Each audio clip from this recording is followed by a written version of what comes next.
Good evening once again. Welcome to the World Forum for Women in Science. I'm very happy to be the part of this, even as a technical part, and also welcome our speakers today for the technical session, Innovations in Agriculture and Food Security, and I will give the word to our moderator.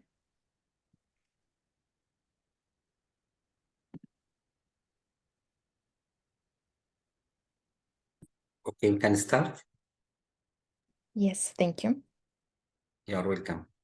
Thank you for all of you, and I would like to thank all organizers and coordinator of the World Forum Women in Science 2024.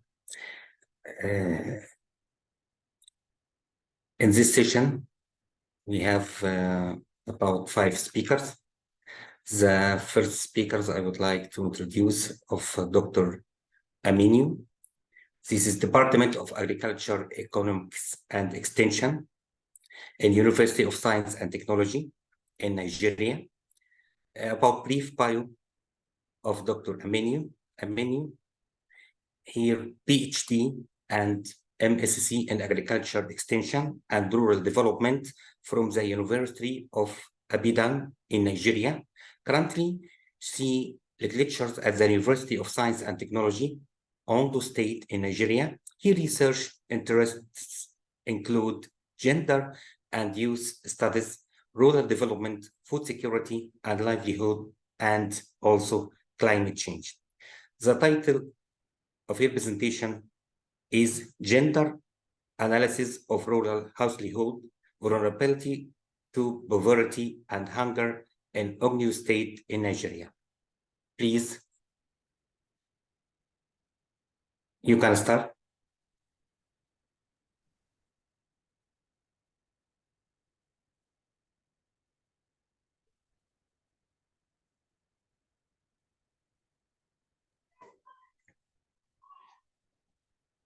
Thank you, Prof.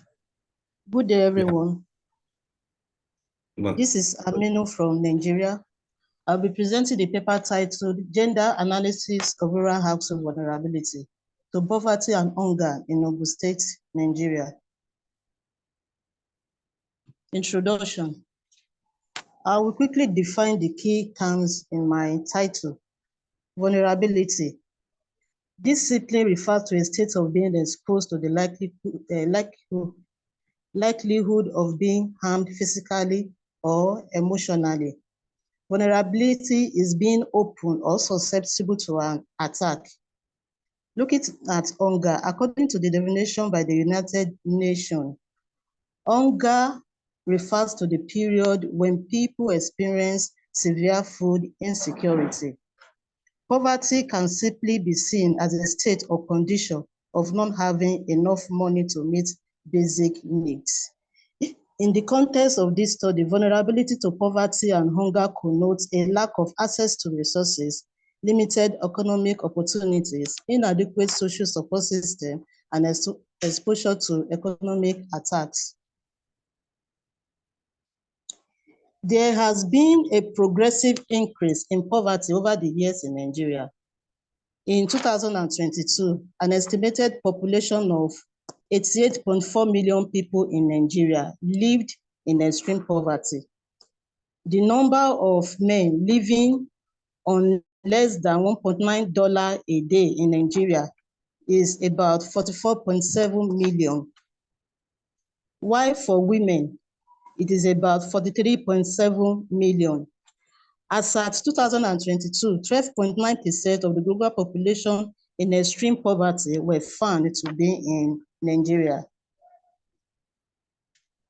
This study becomes imperative because of the need to identify the gaps in social safety nets and to guide targeted interventions or projects to boost vulnerable communities for more equitable and sustainable development.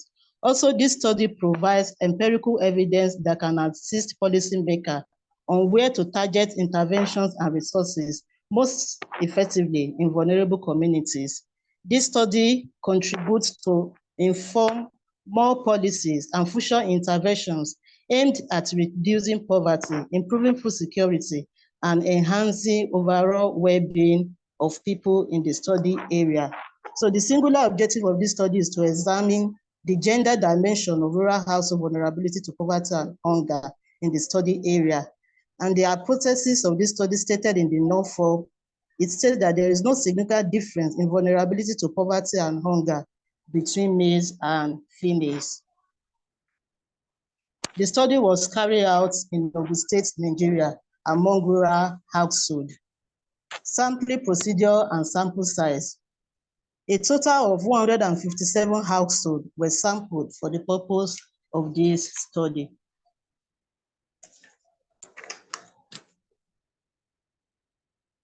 Interview schedule was used to collect data for the study. Descriptive and inferential statistics were used for data analysis. Results and discussion. The total percentage of female sample was 59.9% and 40.1% for male. Results on the income and expedition shows that average monthly income for male was about 39,000 naira, and for females it was for about 37,000 naira. The average monthly general expenditure for males was about 53,000 naira, while it was about 48,000 naira for females. Then average monthly income for food expenditure was about 34,000 naira for males and 33,000 naira for females. Overall average debt owned by males was around 80,000 naira and 35,000 naira for females.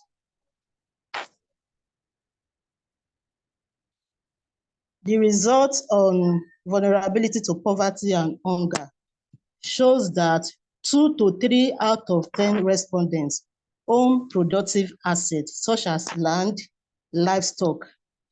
The majority of both male and female were not able to afford essential household items apart from food.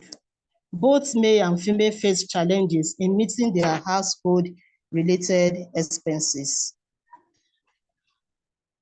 The result further shows that the majority of the respondents had experienced some forms of eviction or housing instability due to financial reasons. Oftentimes, both male and female had to prioritize certain expenses over others due to financial constraints. About half of the respondents indicated receiving some form of remittances or financial assistance from family members. The major expenses that significantly impact household budgets was expenses made on food and rents.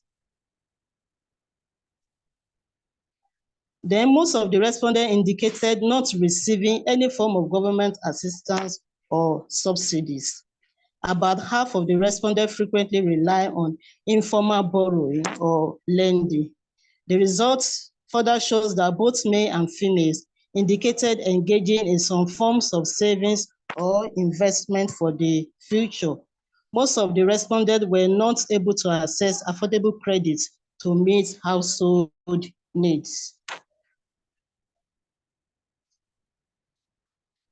About half of the respondents faced challenges in accessing banking or financial services due to location or other factors. Close to 70% indicated that there are periodic expenses that significantly impact their household budgets. About 60% have not received any form of training or education on financial management on income generation.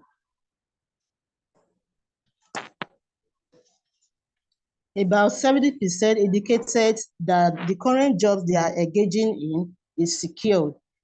In the past year, about 58% males and 60% females stated that they and their household members had not experienced job loss. In the past year, significant reduction in income was experienced by 61.9% males and 59.4% females. The majority did not own land for agricultural purpose, but about half had access to land for agricultural purposes. The result further shows that about half of the respondents lack access to financial resources that can be used in times of financial need or emergencies. 92.1% male and 78.7% female had not experienced unexpected financial expenses in the past year. About 85% males and females cannot easily access healthcare services when needed. The result also shows that 54% males and 64.9% females indicated receiving support from friends and family during financial hardship or food scarcity. 68.3% males and 77.7% females indicated that there are no community support system or organization that assist households facing poverty or hunger. 57.1% male and 69.9% females experience seasonal variations in income or food availability. The display table shows that both male and female had not been able have not been able to or have been partially able to purchase enough food, pay for utility bills, or make further expenses as a result of poverty.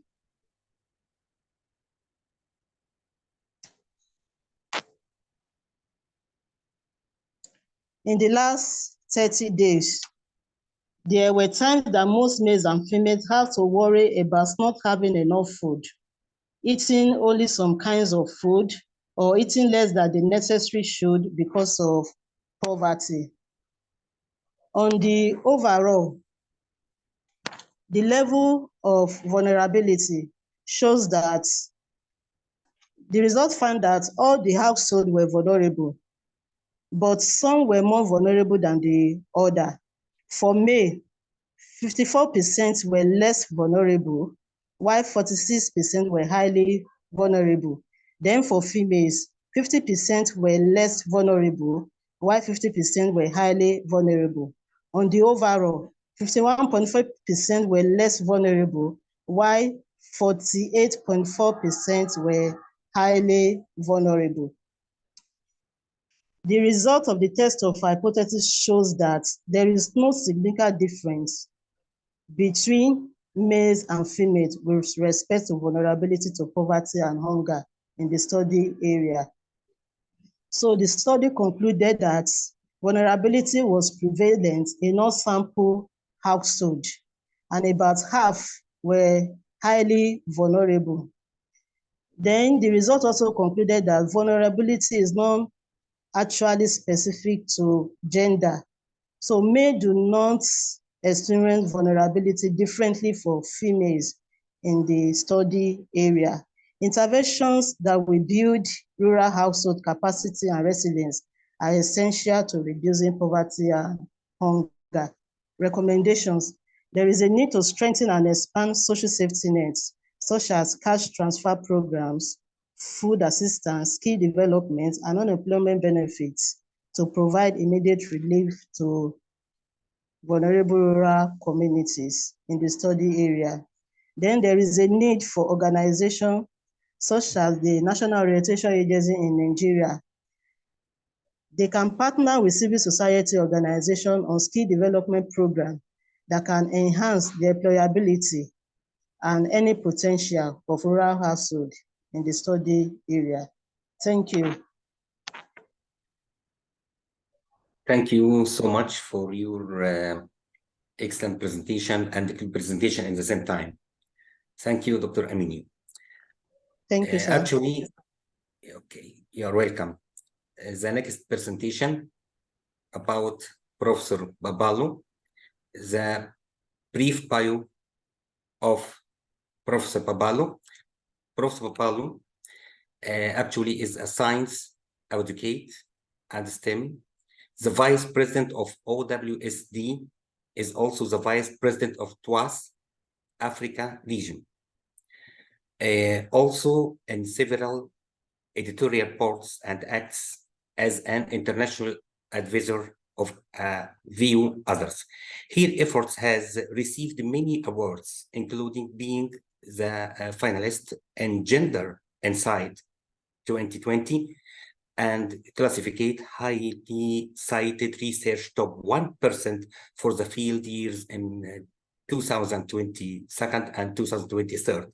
She has years of experience focusing of rhizosphere genomics. Her recent Springer book is Food Security and Safety, African Perspective. Also, he is in Africa for soil science and plant nutrition. She is about science, education, diplomacy, public engagement policy, and capacity building, and has completed the supervision of 35 doctoral fellows, 25 masters, and a huge number of students. And also here, international experience spans of Americans, Asia, Europe, and others. She enjoys research grants and international partisanship with academia and industry across the globe. The title of his here talk is Addressing Food Insecurity. Please start. Thank you. Thank you, Professor Zakaria. However, I have to say is that Professor Babalola is not here. Oh, I didn't want to interrupt. So okay. Move to the next speaker. Thank you. And actually, next speaker. Yes. Yes. So maybe you can present yourself and yes, let us know. Okay.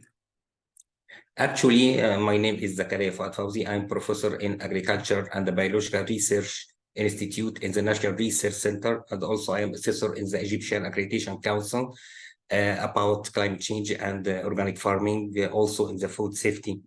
Actually, I am coordinator in the Global Alliance for Climate Smart Agriculture in the Food and Agriculture Organization, FAO, and I have many scholarship in China, Chinese Arab Technology Transfer Center, and I am the first Egyptian researcher attended the Talent Young Assistant program in China, and I have about 60 scientific research.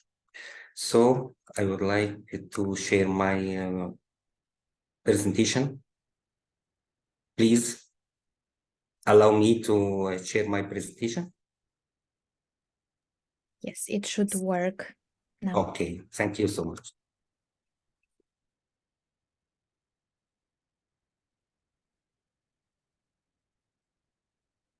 Okay, it is clear here? Do you show my presentation? We can see it. Okay, thank you. So we can start. If you can make it maybe on the full screen, does it work? Or okay. That's okay? Yes, this is perfect. Thank you. You're welcome. My title presentation is Climate Smart Agriculture for Environmental Sustainability. Actually, all peoples in the worldwide, in the developed and developing countries, need to food security and food safety in the same time. But actually, because some bad systems of agriculture may be accumulation of many disasters and risk, and it is not good for health. The human population is increasing year by year, the global. In 2050, the global population will be increased about 50%. So the global grain demand should be increased about 100%, and the global fertilizer demand should be increased by 50 to 70%. In this chart, this top 10 of global carbon dioxide pollution for the climate change: China, United States of America, and some countries in Europe Actually, Egypt is a case study of the desert land. About 86% is hyper-arid zone, and about 14% is arid zone. So without Nile River, without life in Egypt. Also, Egypt is one of the African countries and the Arab countries at the same time. Actually, many challenges in the globe, in the developed and the developing countries at the same time: sustainable energy, food security, water security, sustainable use and conservation of biodiversity, and sustainable fisheries, sustainable forestry, and sustainable management of an ever-changing planet. And the Sustainable Development Goals, actually, agriculture sectors play an important role in many items and in many sectors in the Sustainable Development Goals about no poverty, zero hunger, and others. And also in number 13 is climate action. And should be focused about what about the relationships between adaptation and mitigation in agriculture sector about climate change. So some adaptation priorities in agriculture sector: stress tolerance cultivars, crops and improved crop pattern, improved on-farm irrigation management, integrated and improved crop management, new land, and others. So for crop patterns scenarios under climate change, it is a difference between country to another, between developing and developed countries, especially in Asia and Africa. So climate change and agriculture and food security. Climate change is one of stress among many affecting agriculture and the populations that depends on it. So for the climate change in crop water requirements, because the increase of temperature, so almost crops need to more amount of fresh water for irrigation, and also change for water use efficiency for all crops. And this for the change in crop yield by percent.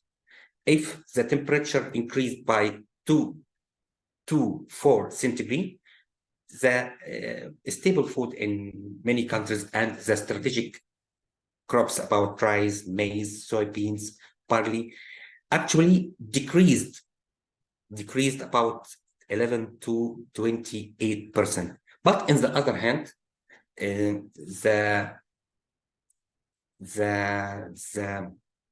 positive effect of climate change in the agriculture sector, we can see that cotton, it is a strategic crop in many countries, look like my country, Egypt, will be increase the total yield from 17 to 31%. So should be focused about the green cross, and green is green in the agriculture sector. And the historical parts of agriculture, traditional agriculture, it is based of manual tools, man to animal power, natural manure, and natural energy. So it is good for closed agriculture ecology system. After that, petroleum and industrialization agriculture depends to application of machinery, chemical fertilizer, and other pesticides, other agriculture chemicals. It is good for increase the productivity and yield, but on the other hand, it is not good for agriculture environment. So should be back to ecological agriculture to save the natural resources of agriculture, to environment, reduce the application of chemicals such as fertilizer, pesticides, and so on. And after that, natural agriculture. This is harmony for agricultural production and the nature in the process of the production. No machinery, no chemicals, no even tillage, but organic, residual, and using biofertilizer. So biological agriculture, it is stresses on the agriculture management based on the natural biological process. We need to sustainability of agriculture. Sustainable agriculture, it is paying more attention to the protection of environmental resources, nationals and sustainable utilization of the resources. So then 3-color agriculture: green agriculture, conventional agriculture, and blue agriculture, production in the ocean, on the seas, on the water, and white agriculture when we use the bioorganism production.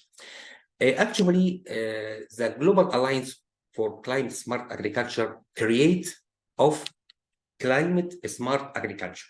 Climate smart agriculture for national food security and development goals depends on 3 pillars. Number 1, how to sustainability increases productivity and income to the farmers and strengthens resilience to climate change and vulnerability, and how to reduce agricultural contribution to the climate change, and how to reduce the total amount of emissions, carbon dioxide and methane and others. So climate smart agriculture defined an integrated approach that development, technical policy and investment conditions to achieve sustainable agriculture development for food security under climate change. So climate smart agriculture, 3 main pillars: sustainability, increasing agriculture productivity and the income, adapting and building resilience to climate change, and reduce and to remove carbon dioxide. Impact of climate change in agriculture: actually increases of mean temperature, changes of rain pattern, low water table and drying of water bodies and others. And also impact of floods and drought in agriculture, especially in Asia and African countries. Why climate smart agriculture now? Because the total population increase year by year. Climate change is a third of food of nutrition security under the business as usual approach and adaptation, mitigation, and reduction of greenhouse gases emissions necessary. So where are the solutions?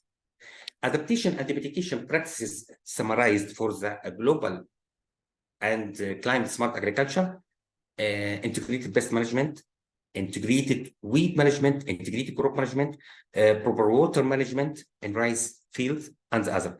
This is, we can see the production arrangement along in the South China, how to use all parts from the forest in the field and other that fruits, trees, and rice with fish and shelter bed surrounded all area.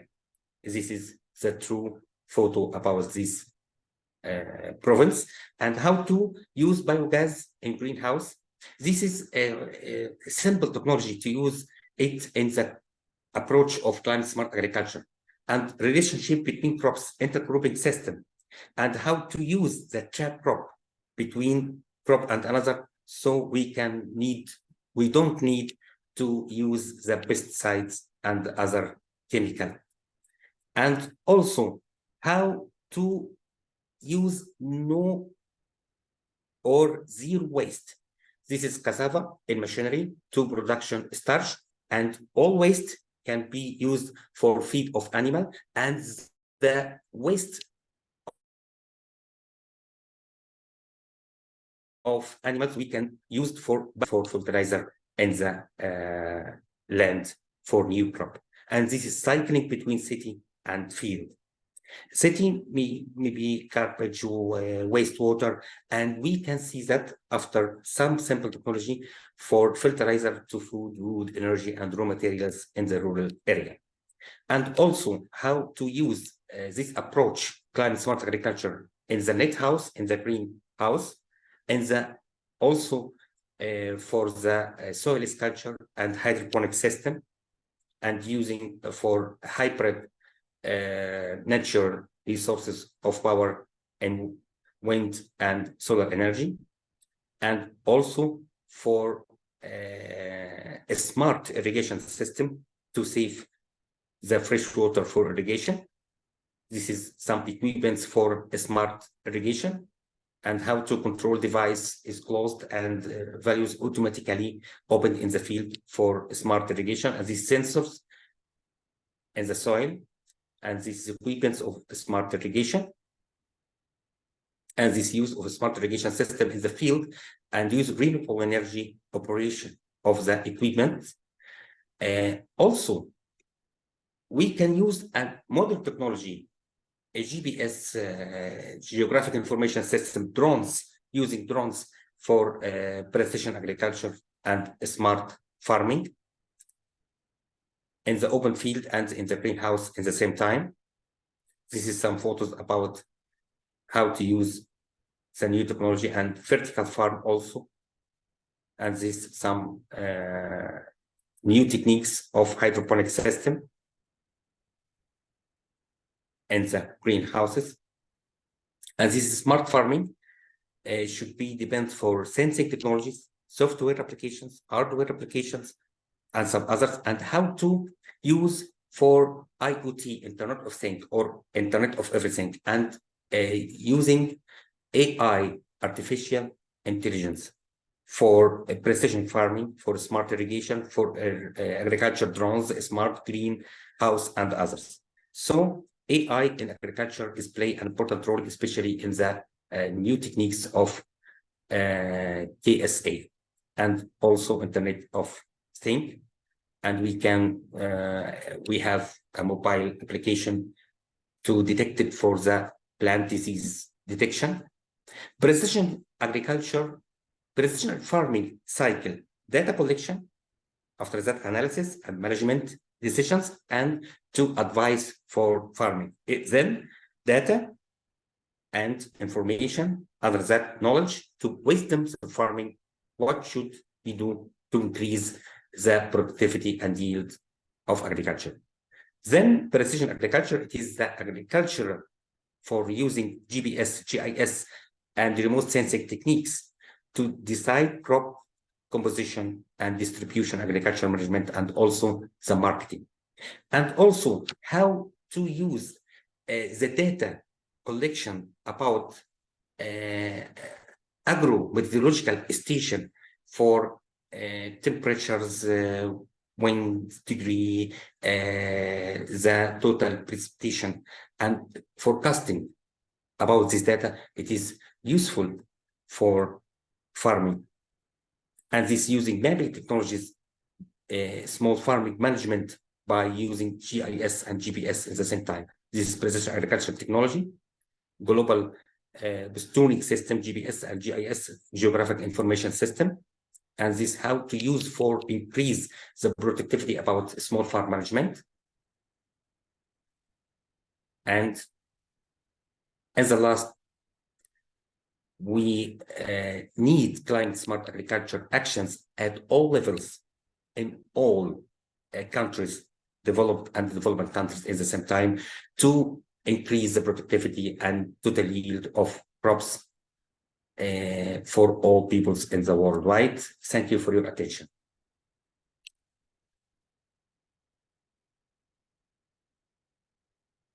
Thank you. Thank you so much. Actually, we can continue.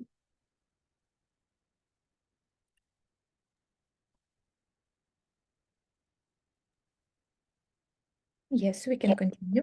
Okay.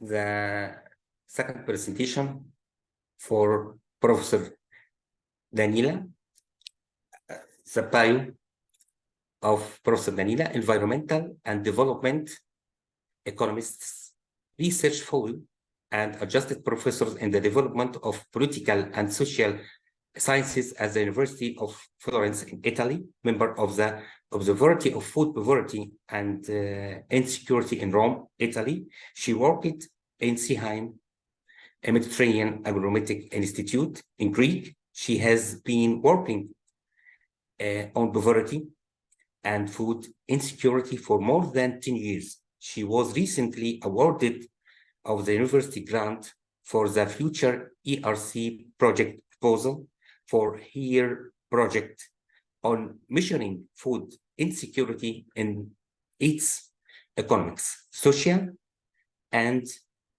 political for local level. And she has many scientific research and scientific papers look like measuring food insecurity and others about the social excluding perverts of food insecurity and food insecurity and changes in social citizenship, a comprehensive study in Rome and others. The title of this presentation is Beyond Food Deserts, multidisciplinary analysis of food insecurity and theoretical levels, the plucked out food areas in Rome, case study in Italy. Thank you. Start, please. Thank you for your presentation, Professor. I'm going to share my presentation. Okay, you're welcome. Here it is. Well, I'm so glad to be here today because today I'm going to speak about the multidimensional nature of food insecurity. And I will introduce you a new concept on which I'm working, the concept of blacked out food areas. And I will analyze this concept using a specific case study in Rome, in Italy. But before going deeper into detail, I would like to spend just a few words about the definition of food security, because there is a collective imagination that sees food insecurity as a problem linked to low-income countries, linked to the lack of food. But actually, food insecurity is a multidimensional, a complex issue. So we can see food insecurity as a continuum of experiences ranging from the most severe condition form like starvation to complete food security condition that can be defined as a physical economic access to sufficient, safe and nutritious food to meet dietary needs and food preferences for an active, healthy life. If we look at some data, we can see that in 2022, almost 700 million people face hunger. And this number increased due to the pandemic, repeated weather shocks and conflicts. And if we look beyond hunger, we can see that according to the recent data, food security and nutrition situation remain grim in 2022. Almost 30% of the global population didn't have constant access to food, and more than 30% were unable to afford a healthy diet in 2021. And this affected the health condition of people, especially of children. So we have malnutrition that has increased dramatically. So food insecurity doesn't affect only low-income countries, but even high-income countries. So in these countries, there is food. We have the opposite problem, that is the food waste problem. But there is an increasing number of people that, due to economic reason, they cannot access to food. They cannot afford a healthy diet. And according to the recent data, food insecurity affects about 10% of the European North American population. And if we look at another data that is food assistance, we can see that in Europe in 2022, more than 12 million people receive food assistance.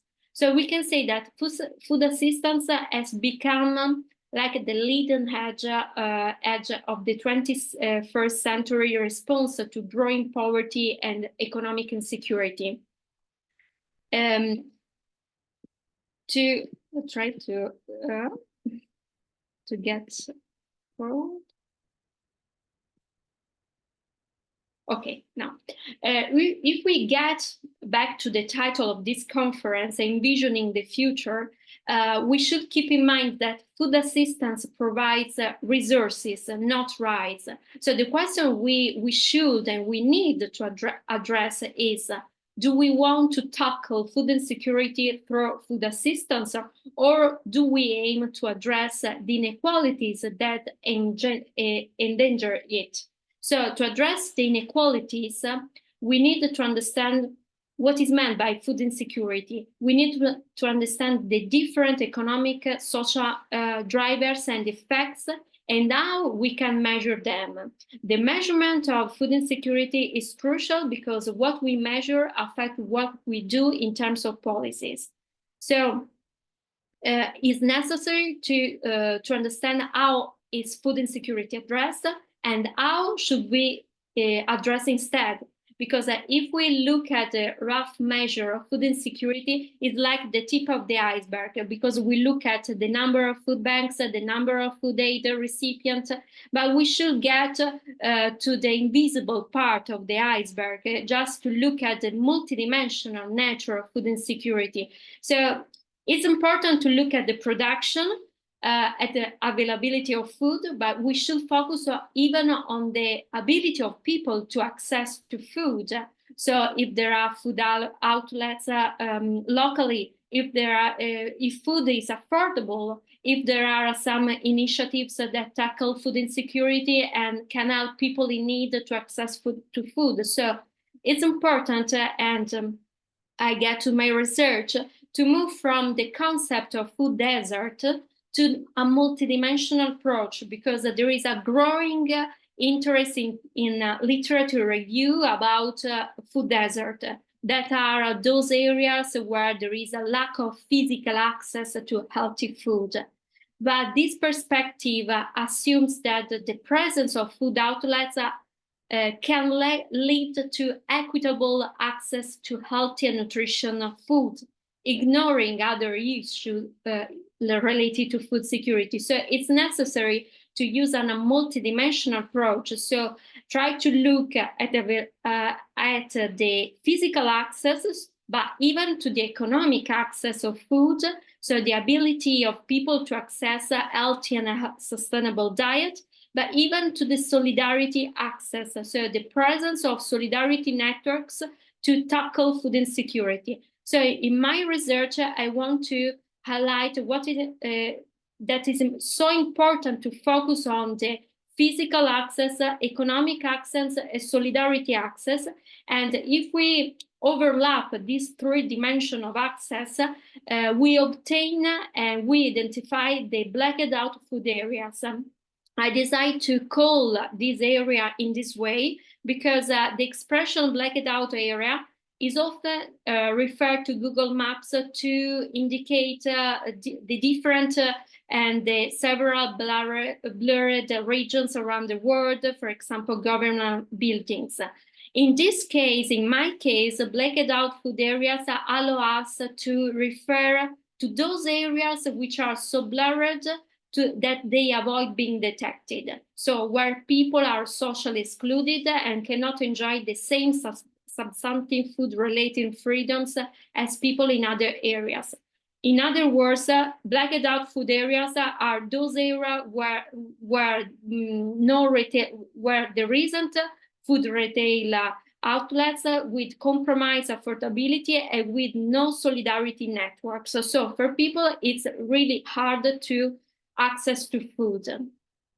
And I decided to analyze blacked out food areas in the metropolitan city of Rome in Italy, because I think that is an interesting case study, because it's made up of 121 municipalities with strong socio-demographic diversification and weak disparities.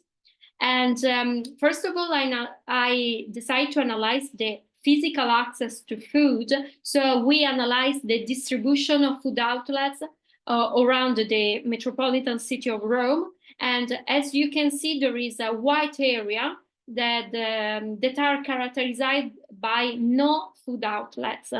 And the distribution of food outlets are concentrated in the city, in the municipality of Rome.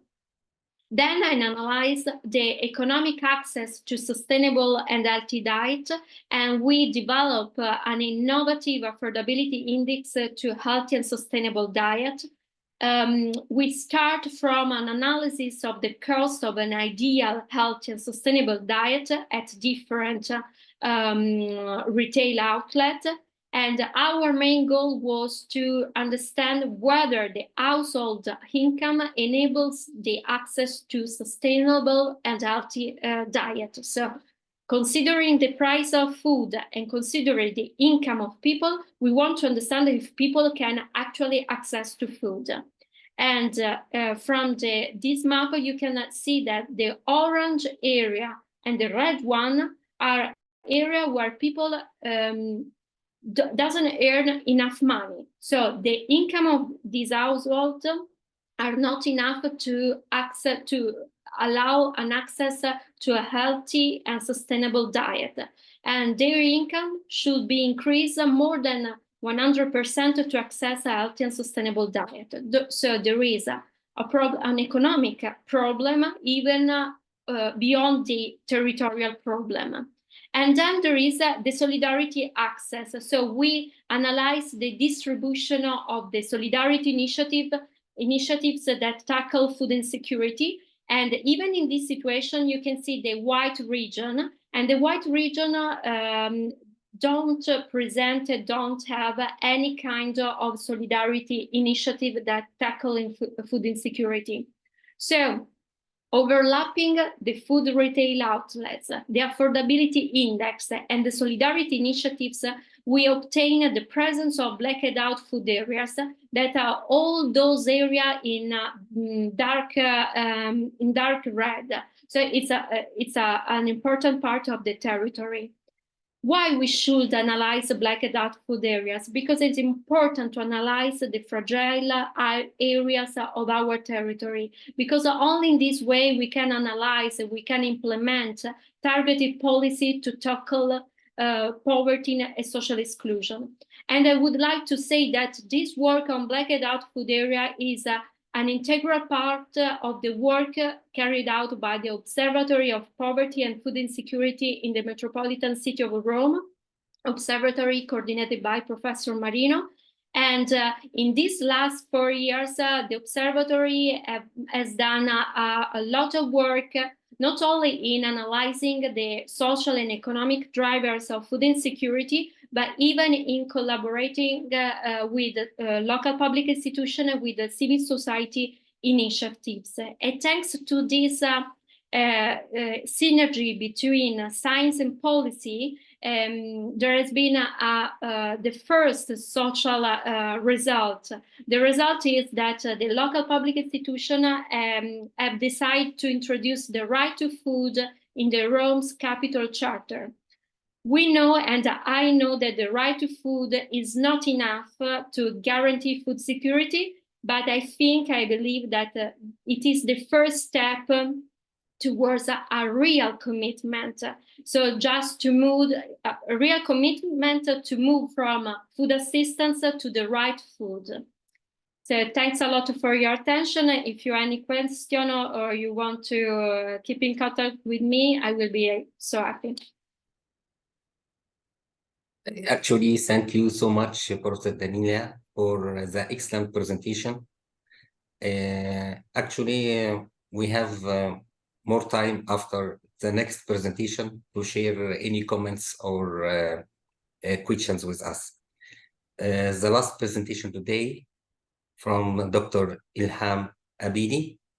Dr. Ilham Abidi, Director of Innovation Agri-Food Center Science from April 2023, President of OWSD National Chapter, founder of Sustainable Agriculture from Association since 2020, co-founder of Quinoa Arab Forum 2020, Quinoa Field Trials, Sustainable Agriculture, Rural Women Improvement, Quinoa Farming Pioneer, Consultant, Engineer, Product Development, Principal Organizer of International Day of Quinoa in Morocco in July 2020, 2021, 2022, and 2023.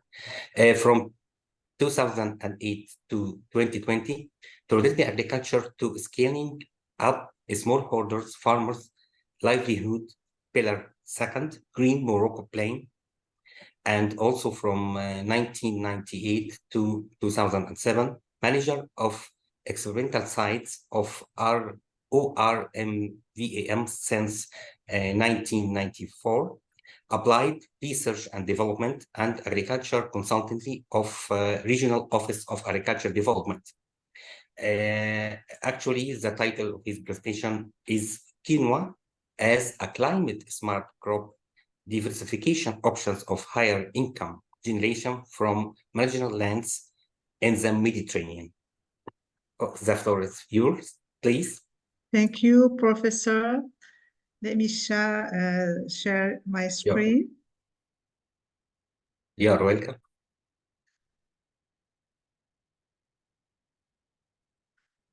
Do you see it? Yes, we can see it. Yeah, thank you. Yes.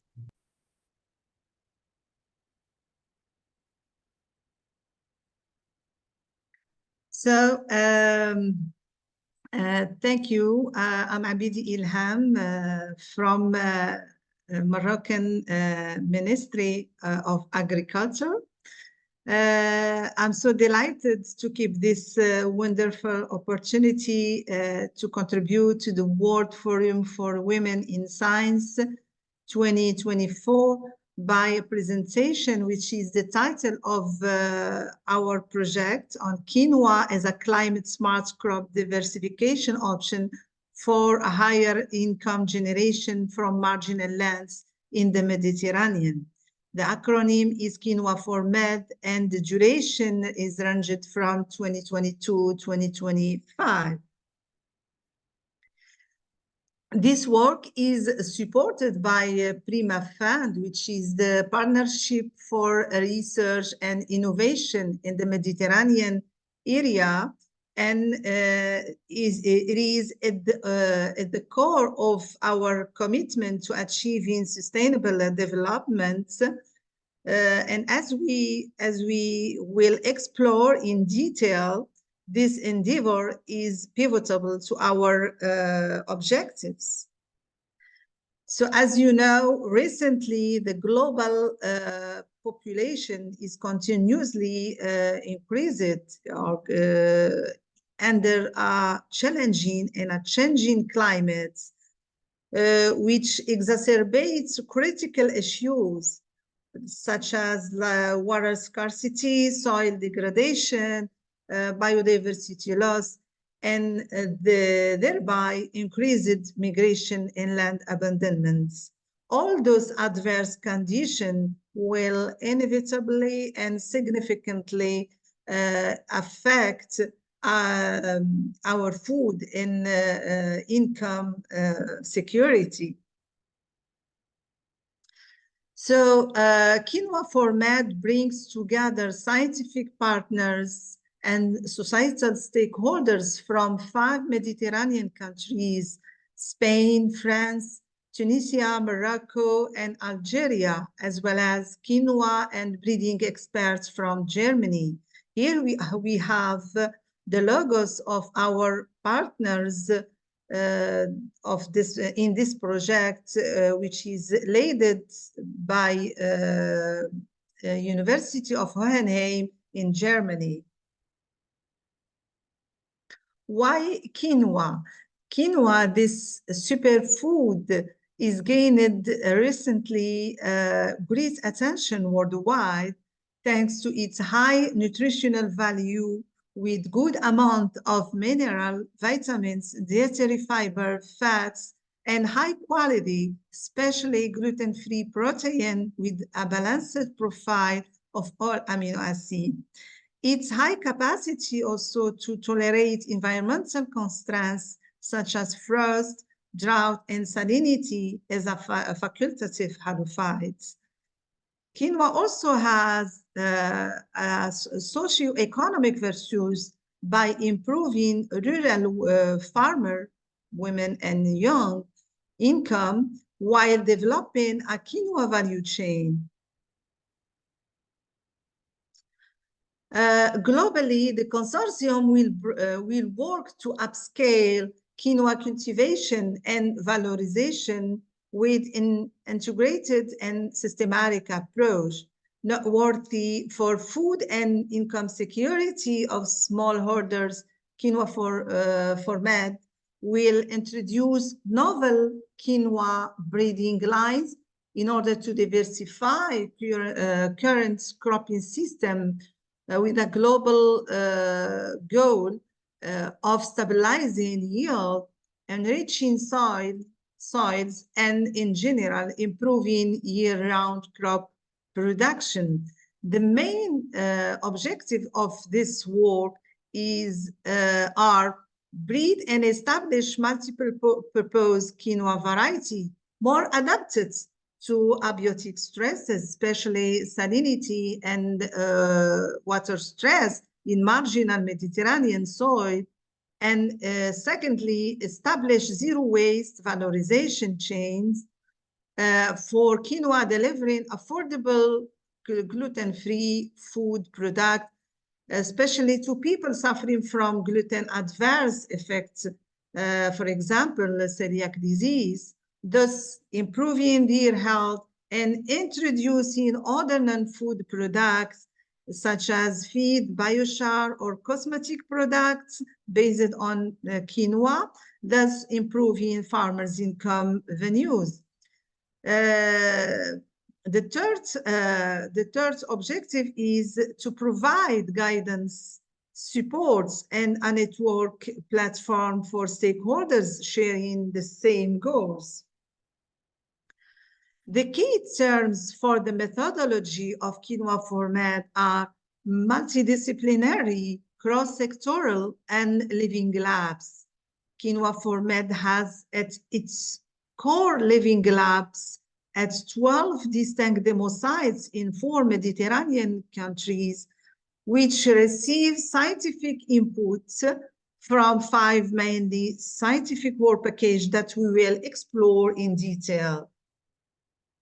So our vision, our concepts with this project is highlighting the interaction between seven work packages from different Mediterranean countries, and we also involve the stakeholders from those countries, and those stakeholders will benefit certainly from innovation forum, feed the day, training on best agroecological practices.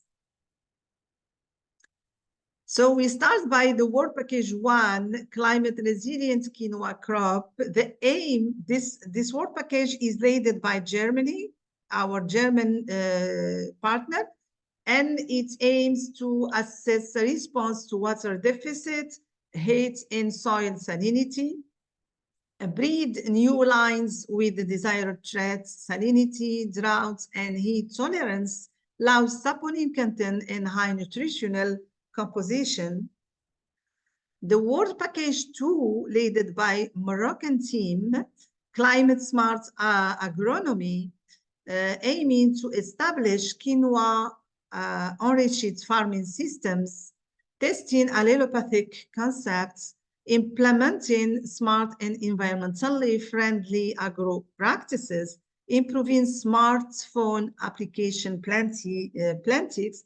And here you can see our trials in the field where we integrate quinoa, some cultivar of quinoa with olive and pomegranate trees, and with lentil as a legume in order to determine the performance of those agroecological methods. And we also carried out a deficit irrigation, an essay on deficit irrigation in order to determine the sensitive period of the growing season, the quinoa growing season, on its developments and its growth. We conducted also in Morocco other essays on to test the effect of salt and water stress on quinoa growth parameters, and we have as a result that a variety ICBA Q5 is more resilient to water and salt stress, even at the germination stage, thanks to the physiological responses and osmotic adjustment.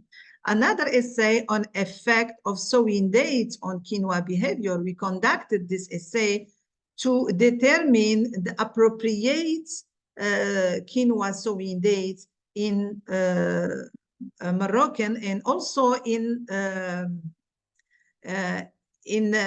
Mediterranean countries where this project is implemented.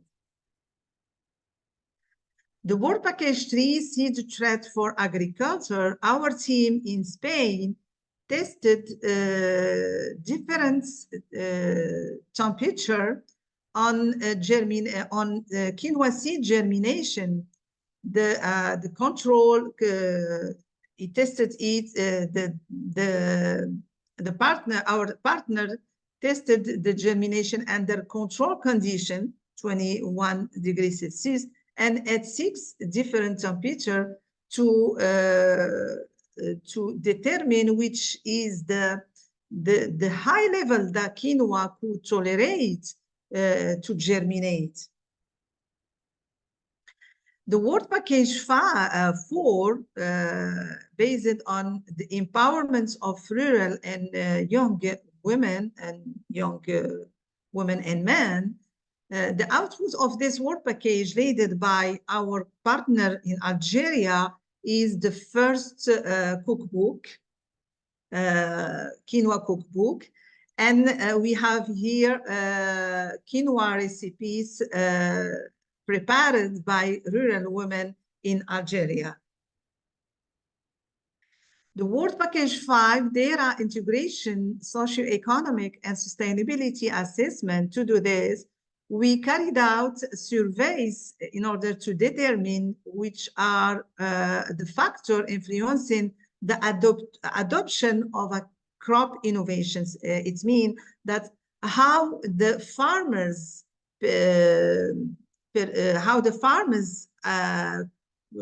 pursue or could adopt this new crop and integrate it in the existing cropping system. Therefore, we also make an economic assessment, an analysis, economic analysis on value chain, quinoa value chains in the Mediterranean countries. And we observed that local demand for quinoa is growing, yes, but it's is largely dominated by imports. Local quinoa is not competitive, and the lack of information, the perceived high price, and eating habits are more of a brake on consumption. The next work package 6, this disseminates results and best practices, enable rollouts and spin-off by tailoring communication in intensive networking. Therefore, to maximize impact and exploitation of project output, we created a dedicated dissemination network of project partners and stakeholders via website, social media, newsletter, press releases, live events, and workshops. The latest work package is based on living lab and biodiversity monitoring. The main action focused on 2 aspects: testing, breeding line in different living lab, Tunisia, Morocco, Algeria, and Spain, and monitoring biodiversity effects and comparing various cropping systems to allow benchmarking, provide tailored recommendation, and communicate best practices across the Mediterranean. It's led, this work package is led by Tunisia partners. So comprehensive multi-analysis on quinoa format dataset was conducted, and it's revealed that social impact, quinoa format could have a social impact by empowering communities entrepreneurship, health, and cultural heritage. With regard to environmental impact, quinoa cultivation could be a promising and a sustainable approach to revitalizing marginal lands and improving soil health. Quinoa format has also an economic impact by sustaining economic boon for farmers, pioneering agro-innovation and business opportunity for entrepreneurs, and enhancing health and economy through innovative high-value product in the Mediterranean. Quinoa format also have a political impact, catalyzing political impact and agroecological innovation in the Mediterranean quinoa value chain. Before closing my presentation, let me present our wonderful quinoa format consortium led by Sandra Schmockel from Hohenheim University in Germany, and our leaders, work package leaders from different countries, Morocco, Algeria, Tunisia, Spain, and French.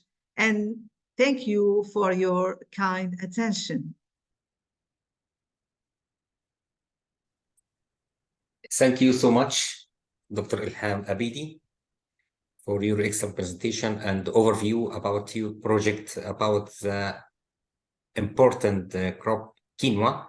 Actually, quinoa almost in many countries is untraditional crops, but it is a very important crop to have food security in many countries of the worldwide. Actually, thank you for all participants and lecturers today from Nigeria, Morocco, Egypt, Italy, and important lectures about many sectors, about agriculture sector, in economic, in climate smart agriculture, in quinoa, in some research in Italy. So we have time to share any comments or questions for the lectures today. If you have, please.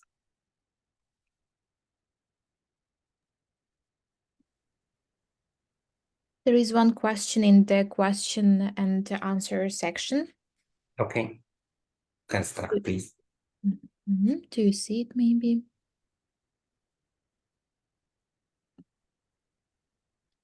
Okay, I will read it out. I have a question for Dr. Aditi for nice presentation. How quality managed in work package? We don't hear you. Sorry? Can you repeat, please? How is quality managed in work package? That's the question from the question and answer section. It means that's how they work, or how we manage our work, if I understand? I think yes. Yes. Yes. Thank you. As I already said in my presentation, there is an interaction between 7 work package, 4 work package as considered as a living lab. So the other give the inputs, the inputs for those living lab. It means, for example, our partner in Germany worked on some lines, breeding line of quinoa, and the affordable varieties could be tested in those living lab from work package 1 to work package living lab is the work package 7. The living lab are in Morocco, Tunisia, Spain, and Algeria. Here in those countries, we tested what other partner give us as a new lines, and we tested different agroecological practices, deer tolerance in the field on heat, on salinity, on water stress, etc. And all those results, we will give the output to the work package 6, and the work package 6, the mission of this work package is to disseminate those results. You understand? Thank you. Thank you.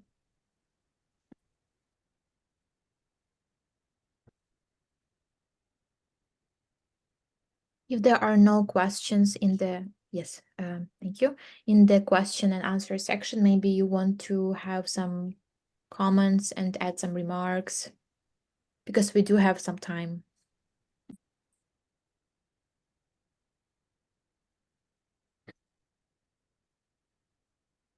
Actually, I have questions also for Dr. Ilham. Yeah. About your project sponsored by Prima for some North Africa, Tunisia, Morocco, Algeria, and Spain in Europe. Yeah. Many other projects before focused about cultivation, a new variety and new techniques of quinoa.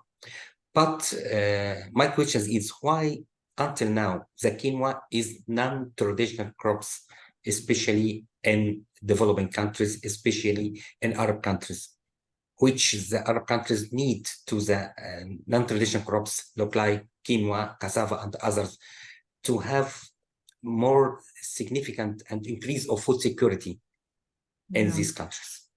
Yeah, thank you, Dr. Professor Zakaria. I think that in Morocco, especially in Morocco, we introduced quinoa very early in 200, 2000. Yeah. 2000. But still now is not very common in Morocco because it's remained in a stage of research. The universities who had a lot of projects on quinoa didn't know how to disseminate the results to the population. This is first of all. Second, I think that even our national strategies, as our agricultural and national strategies, should integrate quinoa in the in its plan, in this strategy, like Green Moroccan Generation, Plan Maroc Vert. The quinoa didn't have the important interests by our superior, our governments before, but now day to day it will be very important. And now I'm from ministry and I'm responsible for the program of disseminating and implementing projects on this culture and other eco-resilient crops. I think that is one part, a part of why quinoa is not very common in Morocco. Also, the price of quinoa is very high. So is if you want a food for a small population, which could purchase quinoa products. The price is very high, and also our habits, our eating, our habit in eating, we prefer flours from flours of wheat. Flours of wheat and not of traditional quinoa. Yeah, thank you. Yes, thank you, Professor Ilham. I think I can give another reasons about should be change the culture of peoples. Thank you. Because yes, because all peoples demonstrate about the traditional flower of wheat. How to change the culture to we can add maybe 10 or 20% of quinoa flour to the 80% of flour of wheat. Yeah, we are trying now with this project in we have 2 other projects on quinoa. Yeah. And I'm responsible on these 2 as this 3 projects as a Moroccan partner. We organized several workshops with the population, and by inviting sometimes professors in nutrition, doctors, and they highlight the interest, the high nutritional value of this crops.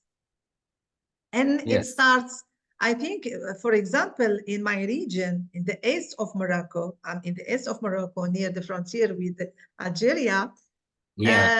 Before 2020, we don't have quinoa. We don't know what is this crop. We confused it with other crops. When I saw for the first time, the farmers wondered, it is what this crop? It is like how to say, الحشيش يعني. Weeds. No, how to say in English? I don't know. If you can instead Arabic, I can say Arabic. Oat, maybe. يعني الحشيش يعني اللي نعمل به حشيش, drug, etc. Herbs? Yeah. He confused it with other crops. So day to day, and when we interact with farmers by workshop, but opening day, by field experiments, field day, we invite all farmers, and we work continuously with influence farmers. We observed that it started to become important crops in my region. And starting by 0 hectare, now we have 20 hectare only in the east of Morocco during four season for quinoa growing. For cultivation of quinoa. Yeah. That's great news. Congratulations. Thank you. Yeah, welcome. We work also with Egyptian partner in the other projects. Yeah. Okay, that's great. Great news. You're welcome. Thank you so much. Thank you.